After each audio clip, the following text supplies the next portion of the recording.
in case you missed it.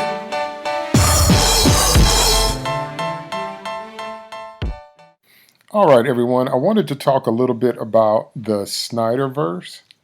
As things stand, as of this recording, August of 2020, the Snyderverse is known more for its fans and for its stands and for kind of the extreme way that hardcore fans tend to react to anything Zack Snyder related when it comes to the DC universe at this point. But I'm not really going to focus on that. Anybody that knows me knows what I'm about. I'm about us all getting together and enjoying our story worlds. And if we have differences of opinion, fine, we're supposed to. Not everybody's supposed to like everything, but you don't have to go to extremes with people that don't agree with you. If you follow me on Twitter at all, you know that's what I'm about. I'm very consistent. I've always said that. I encourage passionate discussion, disagreement, people presenting their viewpoints. I love that. You know, that's the whole fun of getting together with your mutuals, as they say. But I'm not getting into that crazy stuff. That's not me, and I'm not doing that. I love superheroes. I love superhero worlds, and I've loved them since I was 4 years old. And I'm not getting into that doxing people and tearing people down and personal attack. Yeah, no, that's not what this stuff is supposed to be about. And I'm never going to agree with it.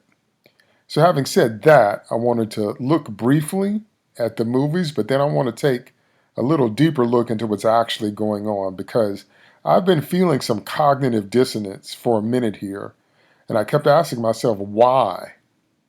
Why am I feeling this way? And then it hit me.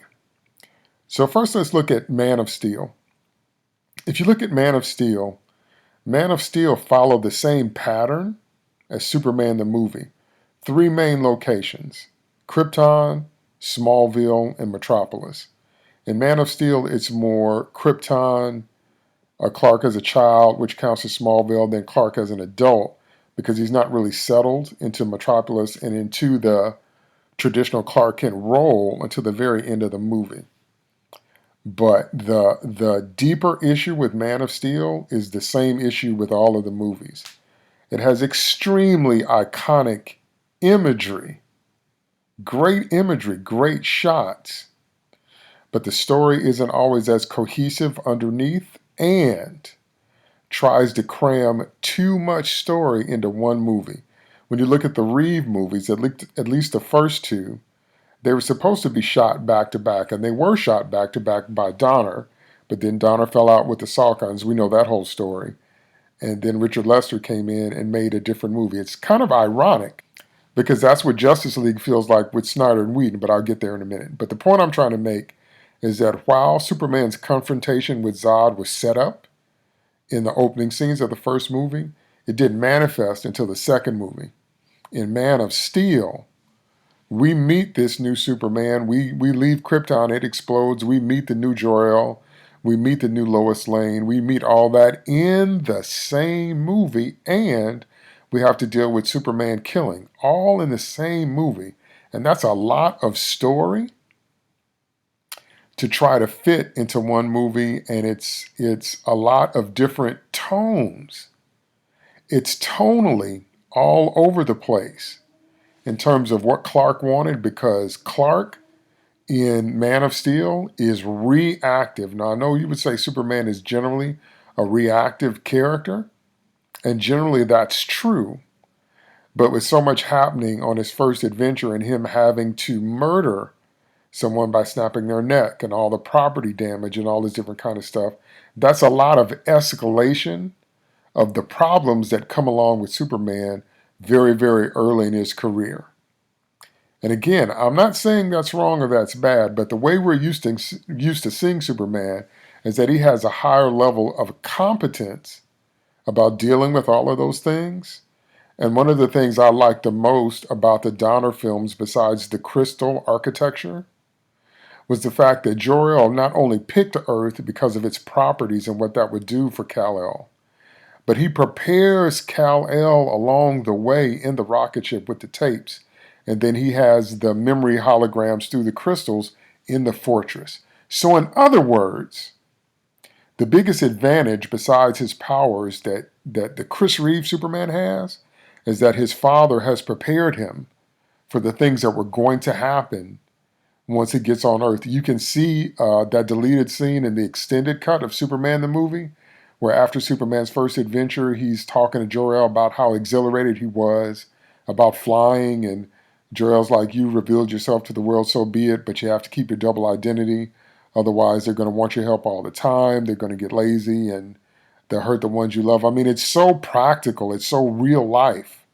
And it really, really works. But in Man of Steel, if you think about it, it's like Superman is constantly overwhelmed. Even with Pa Kent, it's like he's not sure what to do. And that's not a Superman we're used to seeing.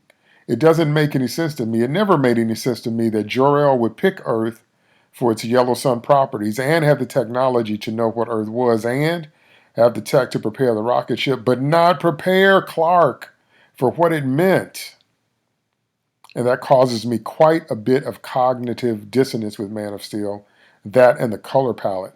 But the point I'm trying to make there is that it's a lot of story with a lot of elements that did need to be dealt with, but they're all crammed into one movie, and they're all crammed into clearly a Superman Year One movie. Killing and Zod and where's the fortress and is it effective and no Phantom Zone and just all that at once. Really good imagery, but from my point of view, just overstuffed with story. And then when you move to Batman versus Superman, it has the exact same problem to a T.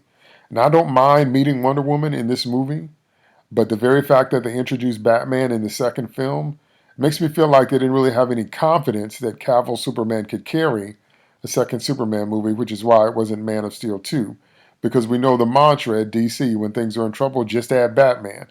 You can look at DC Fandome and see that. That was like 80% Bat, which I'm all for. You know, that's my favorite character. But in Batman versus Superman, didn't mind introducing Wonder Woman, although she didn't really feel like Diana to me yet. She still feels like she's finding her way too. But the biggest issues with Batman versus Superman, besides the fact that tonally the two characters are too similar, there's not the light and dark, sweet and salt contrast that we're used to. They're both pretty grim, but it's too much story. It's the death of Superman and The Dark Knight Returns, all crammed into one movie. And that is quite a bit to try to cycle through upon their very first meeting. So once again, really good iconic imagery, really great shots, really good cinematography, even though it still has that very dark palette, very washed out, but we did get, the best Batman fight scene in history. Got to give it credit for that. But that is too much story for their first meeting, and they're just now meeting Diana too. And because of that, the death of Superman has no impact because we know it can't possibly last. We know he's going to come back. It just, so it felt like going through the motions, and Superman's death should never, if you were around when it happened in the comics, they treated it like it was a real world event and stopped publishing his titles and was all on the radio. It was really deep the way they did it. It was a brilliant PR marketing strategy move because they made it seem like Superman was real and he died for real. And so it wasn't just the characters in the comics mourning. It was people out here in the real world mourning. And then they had the reign of the Superman when they had, his replacements come back. And so when I look at the Snyder cut and I look at the black Superman costume, that costume is iconic. And once again, the shots look great. But if you've never read the comics, do you know what that black suit means? Do you know what it's for? Do you know what it represents? Do you know what it's about in terms of harnessing the solar energy? Do you know what it's about Superman being reborn from the dead and having to reconnect with his morals, reconnect with his vision?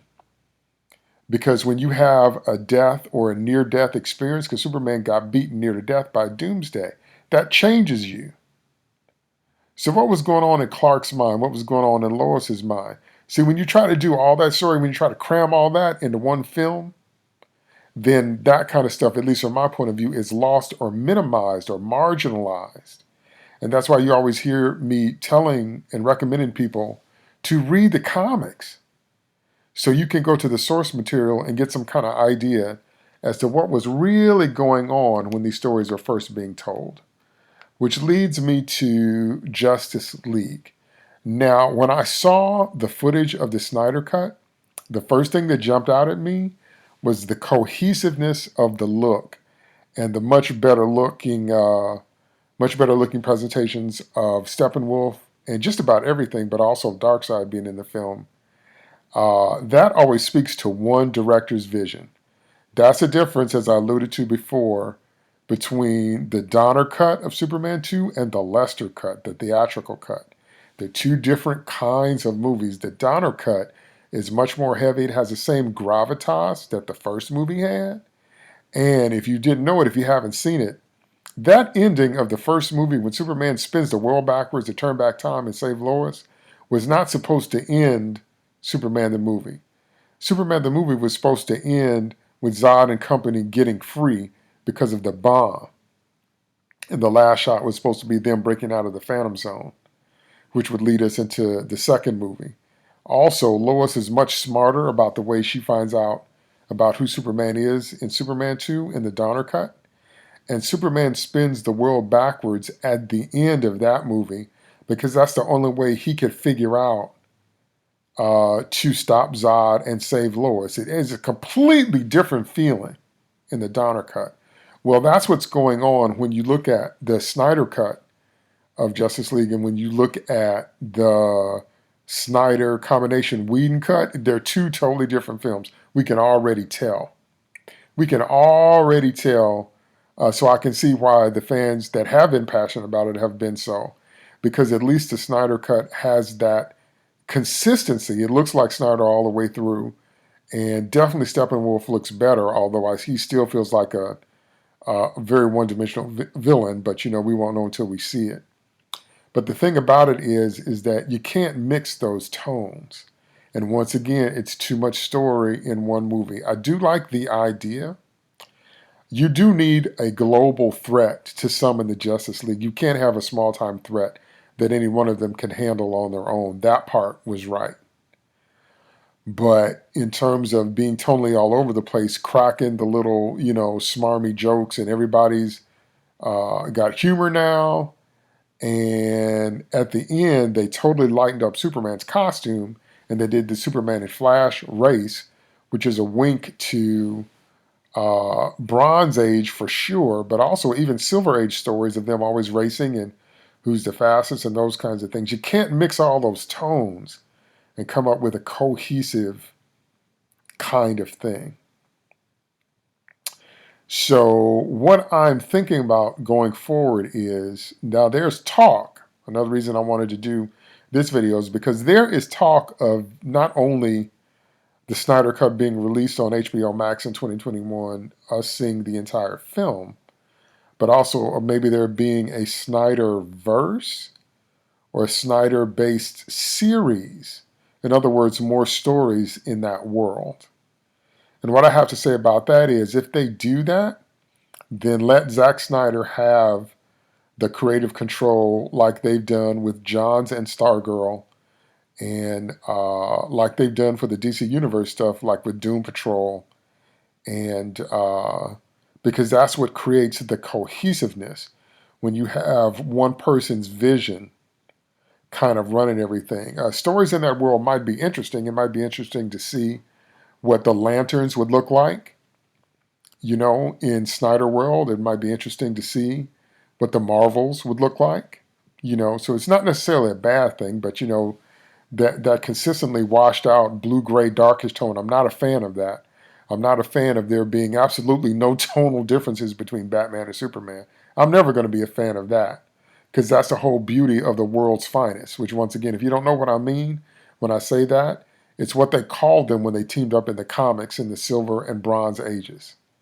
And as time has gone on, if you really want to see the culmination of that dynamic, you really need to read Kingdom Come. That's when you hear the philosophical differences between Batman and Superman and why they approach things the way they do. But the bottom line between them is the same. They even say it in the book that when you strip away everything from Superman and Batman, you're left with two people who don't want to see anybody else die. And that's the truth about them. But their methods and their personalities and their perspectives are not supposed to be both so grimdark. But I would be interested to see what Snyder does with different areas of the DC universe if he does get a series. My only concern there is, again, he needs to have creative control and make sure that the tone is consistent throughout. It doesn't need to be wisecracking and smarmy and sarcastic and Whedon-esque if that's not his flavor, if that's not what he wants. Now, what I think needs to happen, and I know this will ruffle some feathers, but I'm going to say it anyway. What I think needs to happen, I think Snyder needs to stick with characters that more fit his style. Now, my friend on Twitter, Carl, Captain Marvology, if you don't know who that is, talks about the difference between a writer adapting himself to a character and a story and a writer adapting the story and the character to himself. Huge difference. And what that means is that there's a difference between if you're going to take your sensibilities and what you like and impose them onto a character regardless of their story world and background. Okay, well, that's you just doing you, and you're just using the characters as a backdrop. As opposed to when you do study and when you do research and you understand who it is that you're writing. Okay, because Clark Kent is not Bruce Wayne, is not Barry Allen. Barry Allen is not Peter Parker. Oh my goodness, don't get me started on that Ezra Miller interpretation of the Flash. I could do a whole episode just on that. That's not who these men are. Okay? And so I think it would be better if he stuck with characters that are more in his vein. Let me give you some suggestions. I've said it from the beginning. Momoa should have been cast as Lobo. Can't you see a Snyderverse interpretation, rendition of Lobo? Oh my goodness. Oh my goodness. Now that would be something. Deadman is another character that would be perfect for Snyder. Who else I would like to see in that world would be Metamorpho. Metamorpho is a perfect character for Snyderverse because he's powerful, but he's tragic. Metamorpho is almost like the Ben Grimm of the DC universe. And who else Zack Snyder needs to get his hands on is Swamp Thing. Oh my word. Oh my word. We need to see Swamp Thing. We need to see Swamp Thing as done by Snyder, but giving him creative control. And one more character I would like to throw in there is Dr. Fate. We haven't necessarily seen a lot of the magic users in the DC universe, and they're probably going to pop up on Stargirl. So that's probably going to go the way of the Stars and Stripes series and of John's runs on the JSA. But I would like to see what Snyder could do with a character who's basically based on the totem, based on the helmet of Naboo, and what that does to the user. There's a lot of great storytelling possibilities there, and I'd really like to see Snyder go with a character like that. So that's what I mean when I say I think that focusing his particular sensibilities on characters and story worlds that work with what he likes to do. Another place that I would like to see him show up is maybe in a Red Lantern series. A Red Lantern series I think would do really well with Snyder-style applications. And so to sum it all up, in terms of the Snyderverse impact, I would like to see Snyder, again, stick with characters that more fit his sensibilities and the kind of stuff he likes to do. However, I'm definitely open to the idea of Snyderverse being a series on HBO Max, depending on the characters involved. I no longer want to see light characters get turned dark to be forced into the tone of the overall presentation, nor do I want to see these great and epic storylines forced into one film. but I would like to see the pace slow down and have these great storylines given the time to develop that they deserve, so that when we get the impact, when you see Superman in that black suit, it means something to you other than just an iconic image. All right. Those are my thoughts. Leave me your comments on what I've said below. And that's it for this episode of In Case You Missed It.